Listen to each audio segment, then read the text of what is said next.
Our struggle is not against flesh and blood, contending only with physical opponents,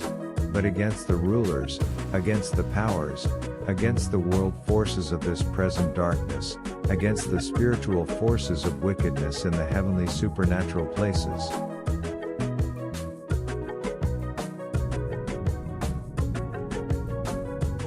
Therefore, put on the complete armor of God, so that you will be able to successfully resist and stand your ground in the evil day of danger, and having done everything that the crisis demands, to stand firm in your place, fully prepared, immovable, victorious.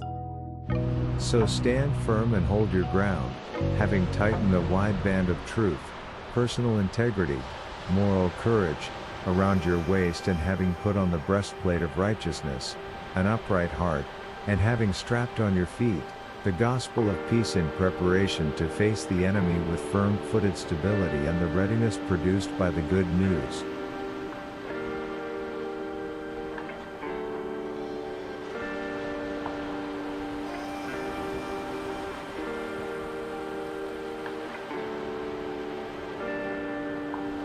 Above all, lift up the protective shield of faith, with which you can extinguish all the flaming arrows of the evil one. And take the helmet of salvation, and the sword of the Spirit, which is the Word of God.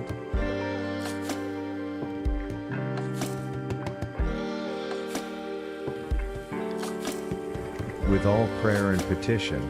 pray with specific requests at all times, on every occasion, and in every season in the Spirit, and with this in view, stay alert with all perseverance and petition, interceding in prayer for all God's people.